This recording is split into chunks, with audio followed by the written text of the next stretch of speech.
وشر الأمور محدثاتها وكل محدثة بدعة وكل بدعة ضلالة وكل ضلالة في النار. أما بعد فأعوذ بالله السميع العليم من الشيطان الرجيم. بسم الله الرحمن الرحيم. يا أيها الناس اتقوا ربكم الذي خلقكم من نفس واحدة وخلق منها زوجها وبث منهما رجالا كثيرا ونساء واتقوا الله الذي تساءلون به والأرحام إن الله كان عليكم رقيبا.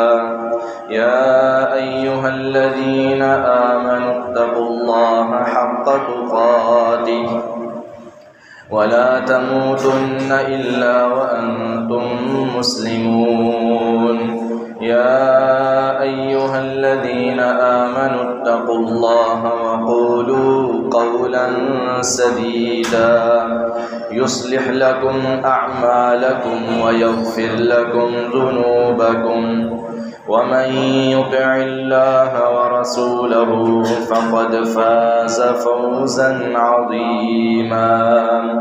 وقال جل وعلا في مقام آخر: قد أفلح المؤمنون الذين هم في صلاتهم خاشعون والذين هم عن اللغو معرضون والذين هم للزكاة فاعلون والذين هم لفروجهم حافظون إلا على أزواجهم أو ما ملكت أيمانهم فإنهم غير ملومين.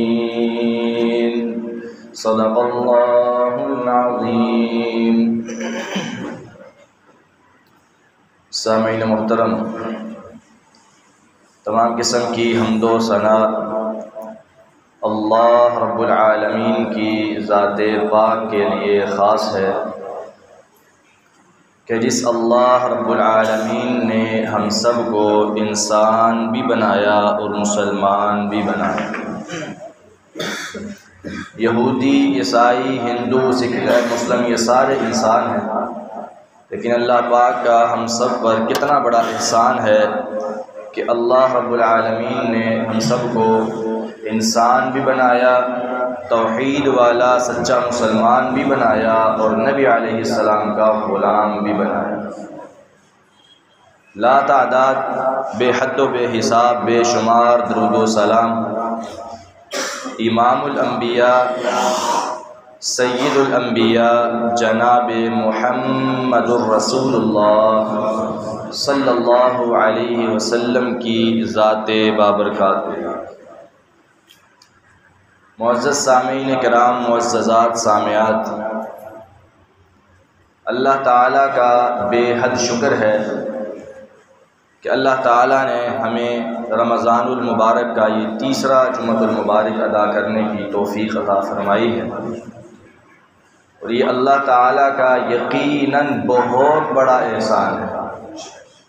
آپ یقین جانیے، رمضان المبارک کی برکتوں کو سمیٹنا کسی کے حصے میں آتا ہے، اور یہ اللہ کی توفیق کے بغیر ناممکن ہے. جس کو اللہ توفیق دیتے ہیں اسی کو یہ برکت سمیٹنے کی توفیق حاصل ہوتی ہے. کتنے ہی ایسے لوگ ہیں جو پچھلے رمضان المبارک میں موجود تھے لیکن اس رمضان میں ہمارے ساتھ نہیں ہیں. ہو سکتا ہے، اللہ بہتر جانتا ہے، پتہ نہیں اگلے رمضان ہم نے بھی ہونا ہے کہ نہیں ہونا. اس لیے اس رمضان المبارک میں جتنی ہو سکے ہمیں زیادہ سے زیادہ نیکیاں کرنی چاہیے.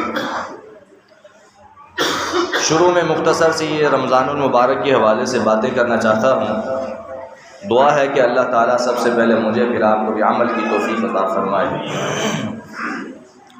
رمضان المبارک کا مہینہ بہت ہی زیادہ بابرکت مہینہ، اور اس میں انسان کو اپنے گناہوں کی توبہ بھی اللہ تعالیٰ سے کرنی چاہیے۔ رمضان کا اور توبہ کا آپس میں بڑا گہرا تعلق ہے۔ نبی علیہ الصلاۃ والسلام نے اس بندے کی تباہی و بربادی کے لیے بد دعا کی ہے کہ جس بندے کی زندگی میں رمضان آئے لیکن وہ بندہ اپنے گناہوں کی معافی اپنے اللہ سے نہ لے سکے، وہ بندہ تباہ و برباد ہو جائے۔ آج ہمارے ہاں اس طرح کی بہت سی سستی پائی جاتی ہے۔ نبی علیہ الصلاۃ والسلام نے ترغیب دلانے کے لیے رمضان المبارک کے فضائل بھی بیان فرمائے۔ کہا من صام رمضان ایمانا واحتسابا غفر له ما تقدم من ذنبه۔ پھر فرمایا من قام رمضان ایمانا واحتسابا غفر له ما تقدم من ذنبه۔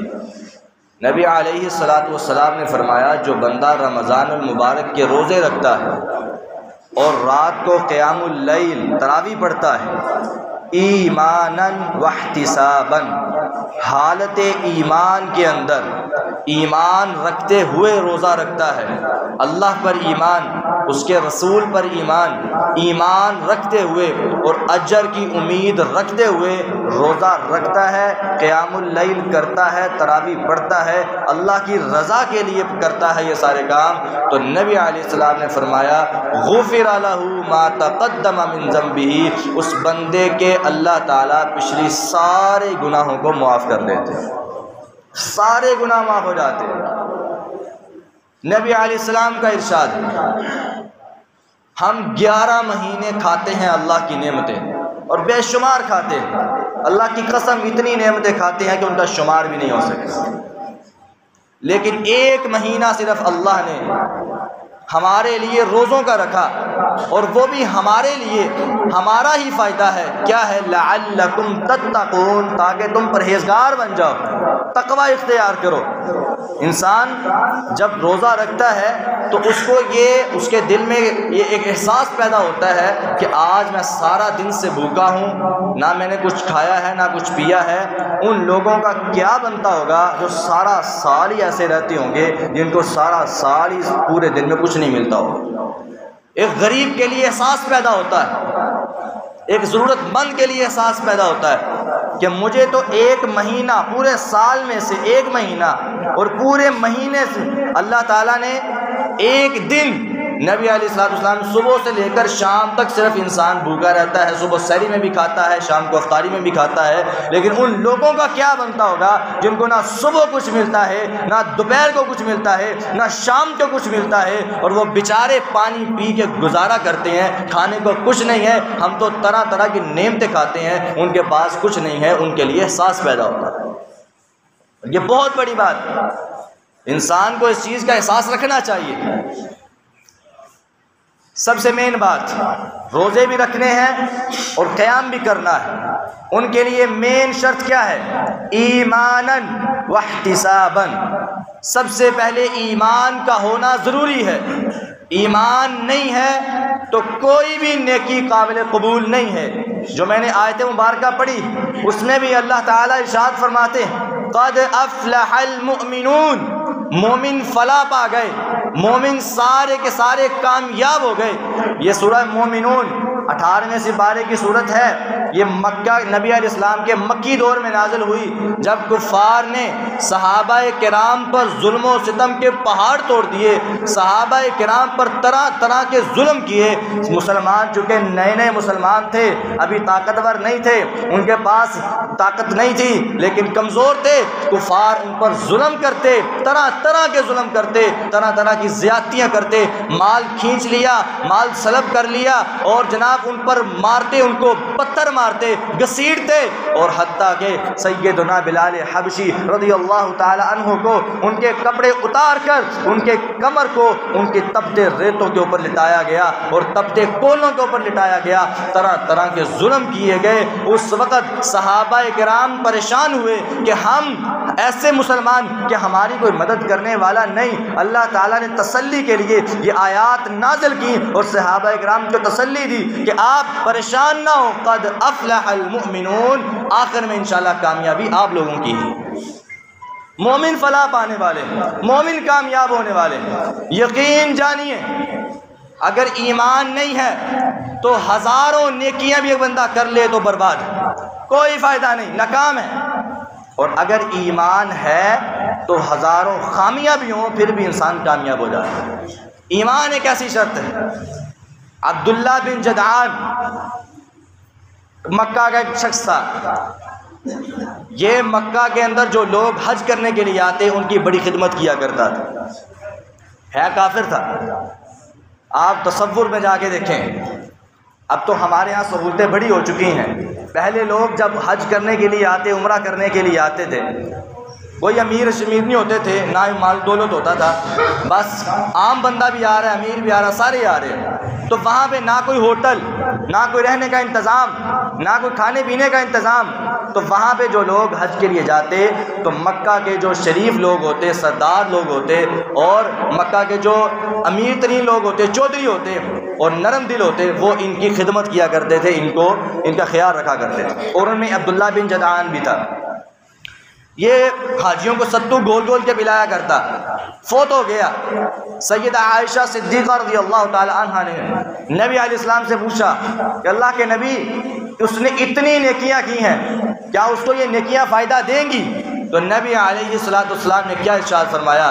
کہا اگر یہ ایمان لے آتا تو اس کو ساری نیکیوں کا فائدہ ہوتا، اس کا ایمان نہیں ہے تو اس کی یہ ساری نیکیاں برباد ہو گئی۔ کتنی نیکیاں، ایمان سب سے مین شرط ہے، اگر ایمان ہے تو سب کچھ ہے، بندہ کامیاب ہے، اگر ایمان نہیں ہے تو انسان کے جو جتنی مرضی خوبیاں ہوں ناکام۔ نبی علیہ السلام جنگ پہ جا رہے ہیں، راستے میں ایک چرواہے کو دیکھا بکریاں چرا رہا ہے، نبی علیہ السلام نے صحابہ سے کہا رکو میں ذرا آتا ہوں، چرواہے کے پاس گئے، اس کے پاس جا کے اس کو دین کی دعوت دی، کہا اللہ ایک ہے اور میں اس کا رسول ہوں، دین کی دعوت دی، توحید کی دعوت دی، اپنی رسالت کی دعوت دی، تو وہ چرواہا کلمہ پڑھ کے مسلمان ہو گیا۔ پھر کہنے لگا اے اللہ کے نبی، میں نے آپ کے ساتھ جانا ہے جہاد کرنے کے لیے، مجھے اجازت دیں۔ نبی صلی اللہ علیہ وسلم نے فرمایا آ جاؤ۔ ابھی راستے میں ہی تھے، کفار نے حملہ کیا، اچانک جنگ شروع ہو گئی، وہ نبی علیہ السلام نے پھر بعد میں کفار بھاگے، نبی علیہ السلام کو فتح ہوئی، مسلمانوں کو فتح ہوئی۔ نبی علیہ السلام بعد میں اپنے صحابہ کرام جو کہ شہید ہوئے تھے ان کی لاشوں کو اکٹھا کرنے لگے، تو جب لاشوں کے پاس گئے تو اس چرواہے کی لاش بھی اس میں موجود تھی۔ نبی علیہ السلام نے اس کو گود میں لیا اور اس کے رخسار سے مٹی کو صاف کیا اور کہا عاملہ قلیلہ و اجرہ کثیرہ، اے میرے صحابہ اس نے عمل تو بہت تھوڑا کیا ہے لیکن اللہ کی ہمیشہ کی جنتوں کا وارث بن چکا ہے۔ عمل تو بہت تھوڑا کیا ہے لیکن کیا ہے، ایمان لے آیا۔ عاملہ قلیلہ و اجرہ کثیرہ، اس بندے نے عمل تو بہت تھوڑا کیا ہے، اعمال بالکل بھی نہیں، صرف کلمہ پڑھا ہے، کلمہ پڑھنے کے بعد اللہ کے پاس چلا گیا ہے، اللہ تعالیٰ نے اس کو ہمیشہ اپنی جنت میں داخل کر دیا ہے۔ تو مین شرط کیا ہے؟ قد افلح المؤمنون، مومن کامیاب ہو گئے، مومن فلاح پا گئے۔ ایمان سب سے مین شرط ہے، ایمان نہیں ہے کوئی بھی نیکی قابل قبول نہیں ہے۔ اب مومن کون ہے؟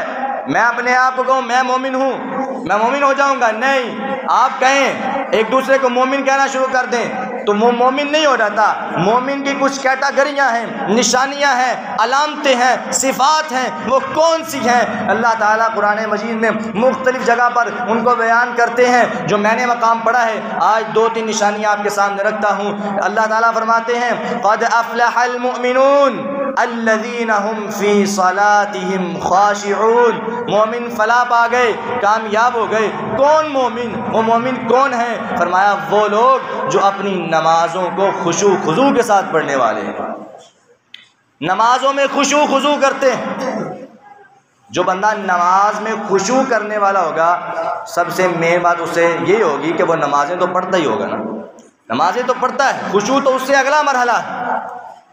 خشوع کسے کہتے ہیں؟ خشوع کا اصل تعلق دل کے ساتھ ہے، خشوع کا تعلق دل کے ساتھ ہے۔ انسان اللہ کے سامنے کھڑا ہے، اللہ تعالیٰ کے ڈر سے کھڑا ہے اور ایسی حالت میں کھڑا ہو کہ اللہ سے ڈرنے والا ہو، دل میں یہ خوف ہو کہ میں اللہ کے سامنے کھڑا ہوں، ایک عزت والی جگہ پہ کھڑا ہوں۔ اللہ تعالیٰ، نبی علیہ السلام نے فرمایا تھا نا، ان تعبد اللہ کأنک تراہ فإن لم تکن تراہ فإنہ یراک۔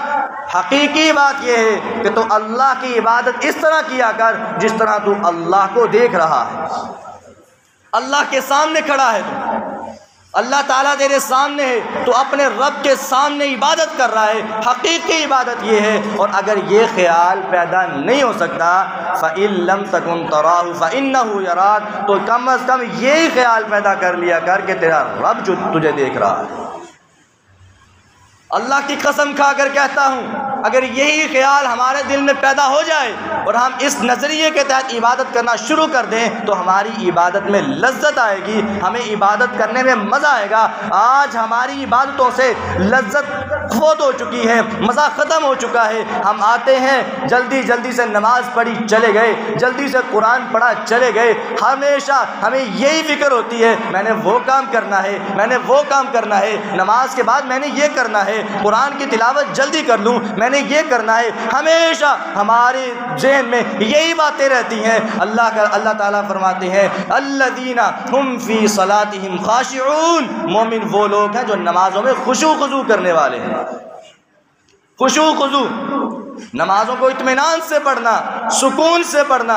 ہماری حالت یہ، ہم آتے ہیں، وضو کیا ہوتا ہے، بازو اوپر ہوتے ہیں، جب اندر آتے ہیں جلدی سے نماز شروع کی، نماز کے دوران اپنے بازو نیچے کر رہے ہوتے ہیں۔ اور کچھ تو بھائی ایسے ہیں، نماز شروع ہو گئی ہے تو اب داڑھی کی خیر نہیں ہے، بس نماز کے اندر ہی داڑھی صحیح ہوگی۔ ہمارا دھیان نماز کے اندر ادھر ادھر ہی رہتا ہے۔ نماز کے اندر اللہ تعالیٰ کی طرف ہمارا دھیان ہونا چاہیے، توجہ اللہ کی طرف ہونی چاہیے۔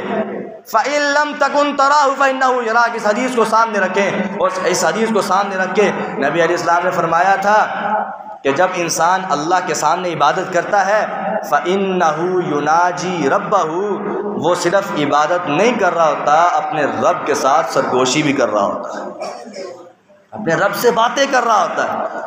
میں بھی اندازہ لگاؤں، اپنے گربان میں جھانکوں، آپ بھی دیکھیں کیا ہم واقعتاً اسی طرح عبادت کرتے ہیں کہ ہم اللہ سے باتیں کر رہے ہیں؟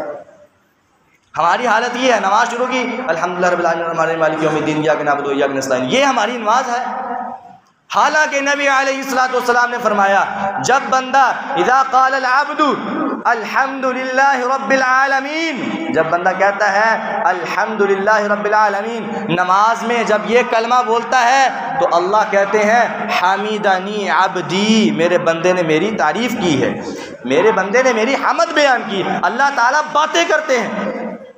الرحمن الرحیم، جب بندہ یہ لفظ کہتا ہے اللہ کہتے ہیں اثنا علی عبدی، میرا بندہ تو میری شان بیان کر رہا ہے، میری ثنا بیان کر رہا ہے۔ مالک یوم الدین، اللہ فرماتے ہیں مجدنی عبدی، میرے بندے نے میری بزرگی بیان کی۔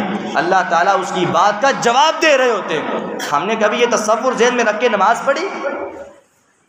ایک آیت کے اوپر دوسری آیت چڑھی ہوتی ہے، کبھی تصور کیا ہو کہ میں نے اب یہ آیت پڑھی ہے الحمدللہ رب العالمین، اس کے بعد میں تھوڑی دیر رک جاؤں؟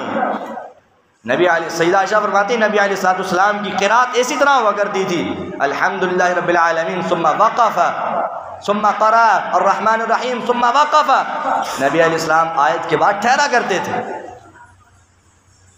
اللہ تعالیٰ اس کا جواب دیتے ہیں جب بندہ کہتا ہے ایاک نعبد و ایاک نستعین، یا اللہ ہم تیری ہی عبادت کرتے ہیں اور تجھ ہی سے مدد مانگتے ہیں۔ میرے اللہ کہتے ہیں ھذا لی ولی عبدی، یہ میرے اور میرے بندے کا تعلق جڑ گیا ہے، میرا اور میرے بندے کا تعلق مضبوط ہو گیا ہے، اب اس کے بعد جو بھی مجھ سے مانگوں گا میں اس کو عطا کر دوں گا۔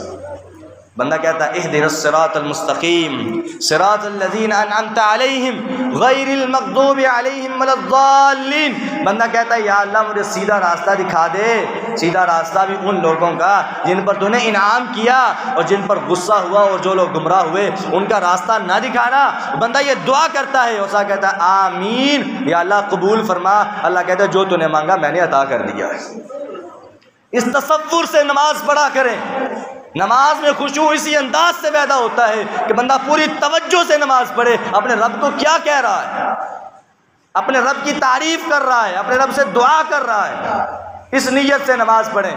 نبی علیہ السلام نے فرمایا قیامت والے دن سب سے پہلا سوال نماز کے بارے میں ہوگا، فَإِن صَلُحَتْ صَلُحَتْ سَائِرُ عَمَلِهِ وَإِن فَسَدَتْ فَسَدَتْ سَائِرُ عَمَلِهِ۔ اگر نماز درست ہو گئی سارے اعمال درست ہو جائیں گے، اگر نماز خراب ہو گئی سارے اعمال ہی خراب ہو جائیں گے۔ تصور میں جا کے دیکھیں، اس حدیث پر غور کریں ذرا، کوئی چیز اگر موجود ہو تو پھر ہی صحیح خراب ہوتی ہے، اگر کسی چیز کا وجود ہی نہیں ہے تو وہ خراب ہو جائے گی۔ مثلا دودھ ہے ہی نہیں تو خراب کیسے ہو جائے گا؟ یہ حدیث ان لوگوں کے بارے میں ہے جو نماز پڑھتے ہیں، بے نماز کا تو گناہ ہی بہت زیادہ ہے۔ یہ حدیث ان لوگوں کے بارے میں ہے جو نماز پڑھتے ہیں، نماز پڑھی ہے، اب وہ نماز صحیح پڑھی ہے کہ نہیں پڑھی، یہ مین بات ہے۔ فَإِن صَلُحَتْ اگر سنت کے مطابق ہے، اگر سنت کے مطابق ہے، خشوع خضوع ہے، پوری توجہ ہے، صَلُحَتْ سَائِرُ عَمَلِهِ، نبی علیہ السلام نے فرمایا اس کے سارے اعمال اللہ تعالیٰ درست فرما دیں گے۔ اگر نماز خراب ہو گئی سارے اعمال خراب ہو جائیں گے۔ نماز بہت مین معاملہ ہے، تو مومنوں کی سب سے پہلی نشانی اللہ تعالیٰ نے یہ بیان فرمائی الذین هم فی صلاتہم خاشعون، وہ اپنی نمازوں میں خشوع خضوع کرنے والے ہیں، خشوع خضوع کے ساتھ نمازیں پڑھنے والے ہیں۔ اگلی نشانی اللہ تعالیٰ نے کیا بیان فرمائی والذین هم عن اللغو معرضون، مومن وہ ہوتے ہیں جو لغو چیزوں سے اعراض کرنے والے ہوتے ہیں، بچنے والے ہوتے ہیں۔ لغو کسے کہتے ہیں؟ جس کا کوئی مقصد نہ ہو، فضول چیز جس کا کوئی ثواب نہ ہو۔ آج ہم رمضان المبارک کا مہینہ ہے، شیاطین حالانکہ قید ہو چکے ہیں، لیکن جو ہمارے اندر کا شیطان ہے وہ تو ابھی ہمارے ساتھ ہے۔ ہم روزے کی حالت میں ہوتے ہیں اور موبائل پر گیمیں کھیل رہے ہوتے ہیں، روزے کی حالت میں ہوتے ہیں، ڈرامے دیکھ رہے ہوتے ہیں، میچ دیکھ رہے ہوتے ہیں، فلمیں دیکھ رہے ہوتے ہیں۔ کیا ہو رہا ہے جی؟ روزہ جناب ٹائم پاس ہو رہا ہے جی۔ رمضان المبارک اتنا بابرکت مہینہ ہو، بندے نے روزہ رکھا ہو تو اللہ کی عبادت کرنے کی بجائے وہ ان فضول کاموں میں لگے، یہ اللہ کی قسم کھا کے کہتا ہوں مومن کی نشانی نہیں۔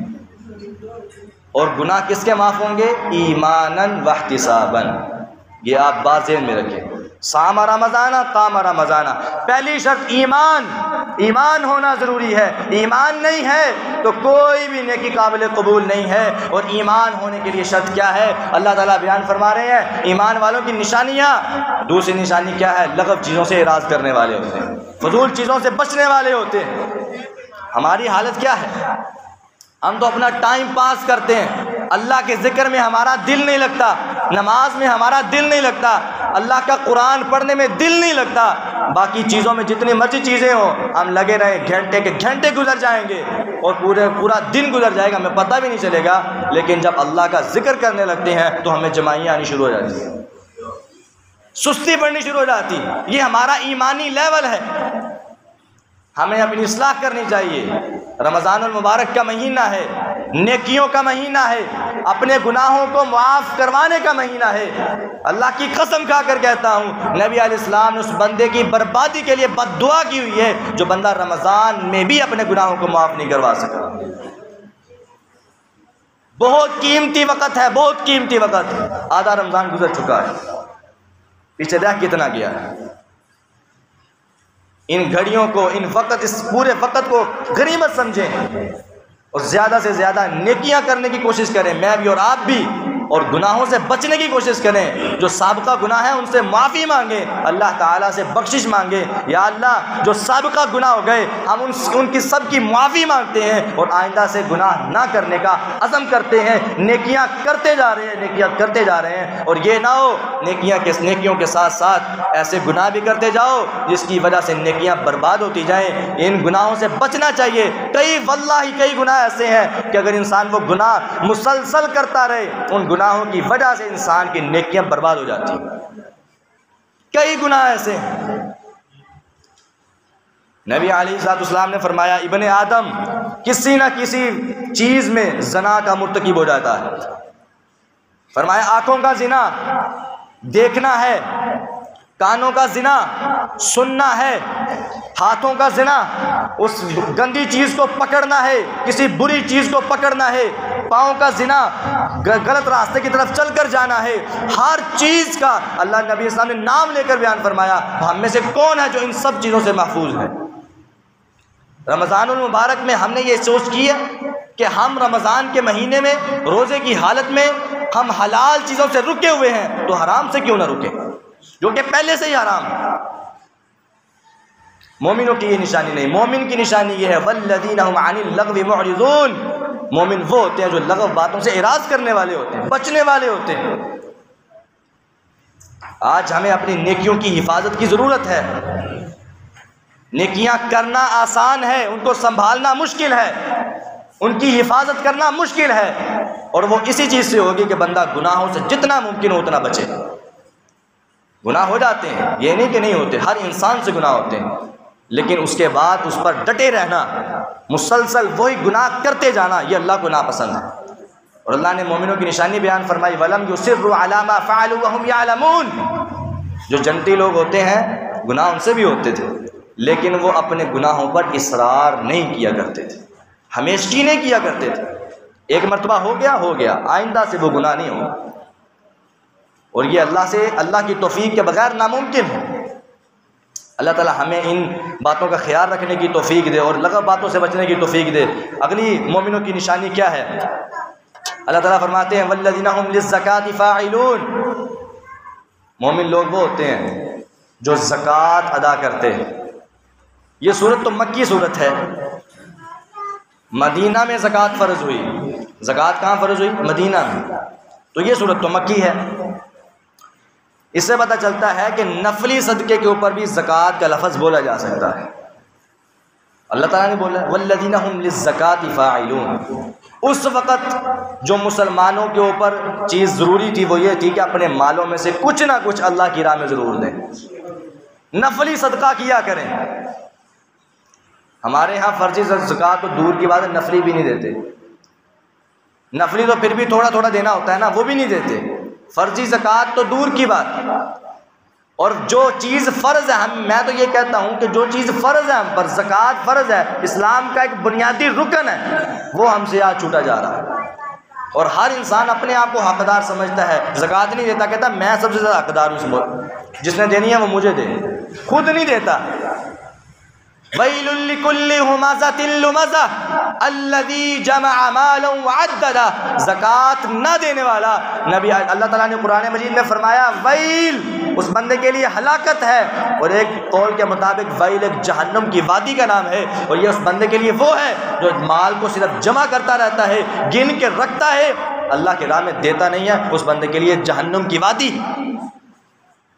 الَّذِي جَمَعَ مَالًا وَعَدَّدَهُ، مال کو جمع کر کے رکھنے والا، گن گن کے رکھنے والا، یحسب ان مالہ اخلدا، وہ یہ گمان کرتا ہے کہ اس کا مال ہی ہمیشہ رہنے والا ہے،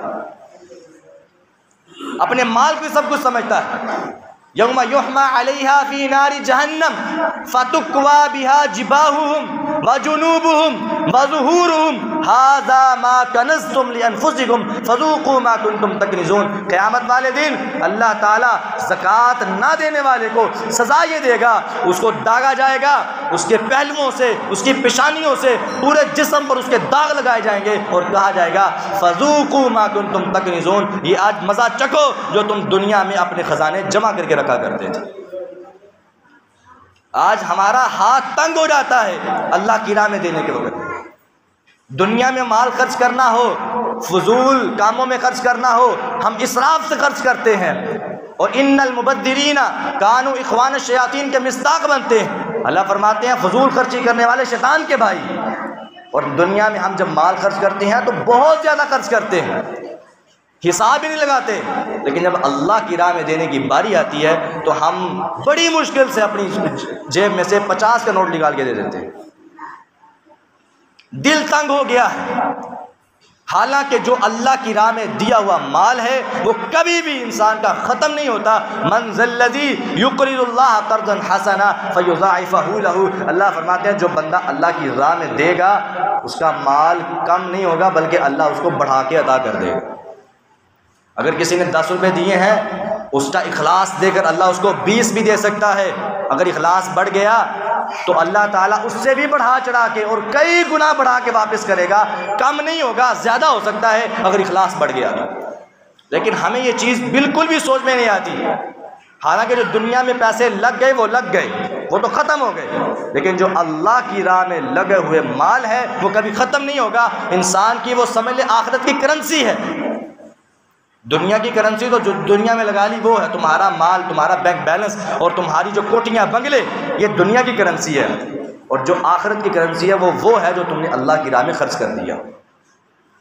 یہ مومنوں کی نشانیاں ہیں کہ وہ اللہ کی راہ میں خرچ کرتے ہیں۔ اللہ تعالیٰ ہمیں یہ نشانیاں اپنے اندر پیدا کرنے کی توفیق عطا فرمائے۔ وآخر دعوانا الحمدللہ۔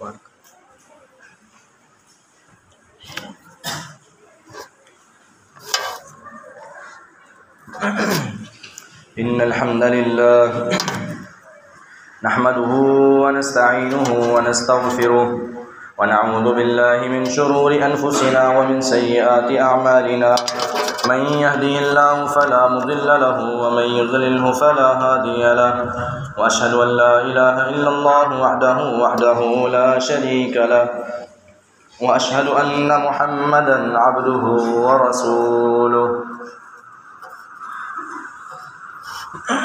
آج کے خطبہ جمعہ میں یہ بات بیان ہوئی ہے کہ رمضان المبارک کا مہینہ ہے، اس میں نبی علیہ الصلوۃ والسلام نے اور شریعت نے روزے رکھنے کا حکم دیا ہے اور فرض قرار دیے، اور اس کے لیے جو مین شرط ہے ایماناً واحتساباً، ایمان کا ہونا ضروری ہے۔ ایمان نہیں ہے تو کوئی بھی عمل، کوئی بھی نیکی قابل قبول نہیں۔ اگر ایمان ہے تو ہزاروں خامیاں بھی ہوں تو اللہ تعالیٰ اس بندے کو کامیاب کر دیتے ہیں ایمان کے ہونے کی وجہ سے۔ تو اس کے لیے 2-3 باتیں آپ کے سامنے عرض کرتا ہوں۔ مومن کی نشانی یہ ہوتی ہے کہ لغو چیزوں سے اعراض کرتے ہیں، فضول کام چھوڑ دیتے ہیں۔ اس بارے میں ایک حدیث ہے، نبی علیہ الصلوۃ والسلام نے اپنے بہت ہی پیارے صحابی حضرت کعب رضی اللہ تعالیٰ عنہ بلایا اور بڑے پیار سے پوچھا، ہے کعب کیا تم مجھ سے محبت کرتا ہے؟ تو کعب رضی اللہ کہنے لگے، کیوں نہیں اللہ کے نبی، میں آپ سے محبت کرتا ہوں اور دل و جان سے آپ کو چاہتا ہوں۔ تو نبی علیہ السلام نے فرمایا، کعب خوش ہو جا، میں محمد بھی تم سے محبت کرتا ہوں صلی اللہ علیہ وسلم۔ ان کی فضیلت کا کیا حال ہے، نبی علیہ السلام کہہ رہے ہیں میں تم سے محبت کرتا ہوں۔ جب ان کی ماں نے یہ سنا نا، کعب کی ماں نے، تو کہنے لگی، کعب خوش ہو جا، تیری تو جنت پکی ہو گئی۔ جب نبی علیہ السلام تجھ سے محبت کا اظہار کر رہے ہیں، تیری تو جنت پکی ہو گئی۔ تو نبی علیہ السلام نے فرمایا، اے کعب کی ماں ذرا ٹھہر جا، اتنی جلدی نہ کر۔ اگر یہ کعب لغویات میں لگ جاتا ہے، فضول کاموں میں لگ جائے گا، تو اللہ تعالیٰ اس کو بھی جنت میں اول مرحلے میں نہیں بھیجے گا، اس کو آخر میں لے جائے گا۔ جو بندہ فضولیات میں لگا رہتا ہے، لغویات میں لگا رہتا ہے، جنت میں اول مرحلے میں جانے سے محروم ہو جاتا ہے۔ ساری نیکیاں موجود ہیں لیکن لغویات بہت زیادہ ہیں، اس سے انسان کو بچنا چاہیے۔ اللہ نے قرآن مجید میں کہا ہے نا، فَإِذَا فَرَغْتَ فَانْصَبْ وَإِلَىٰ رَبِّكَ فَارْغَب، جب بھی آپ فارغ ہوں، فَانْصَبْ، آپ کھڑے ہو جائیں، وَإِلَىٰ رَبِّكَ فَارْغَب، اپنے رب کی طرف آپ کھڑے ہوں اور عبادت کرنا شروع کر دیں، ذکر و اذکار شروع کر دیں۔ اللہ تعالیٰ ہمیں عمل کی توفیق دے فرمائے۔ یہ ایک فوتگی کا اعلان ہے۔ بسم اللہ بیکری والے بھائی محمد صدیق، بسم اللہ بیکری والے کا جو بھائی ہے محمد صدیق، وہ قضاء الہی سے وفات پا گئے ہیں، انا للہ و انا الیہ راجعون۔ ان کا نماز جنازہ لارکس کالونی کی پارک میں بعد نماز جمعہ ادا کی جائے گی۔ تمام بھائیوں سے شرکت کی اپیل ہے۔ اللہ تعالیٰ اس بھائی کے تمام صغیرہ کبیرہ گناہوں کو معاف فرمائے، اور جتنے بھی مسلمان بیمار ہیں اللہ تعالیٰ ان کو صحت کاملہ عاجلہ عطا فرمائے۔ دعا کریں۔ ربنا آتنا فی الدنیا حسنۃ وفی الآخرۃ حسنۃ وقنا عذاب النار۔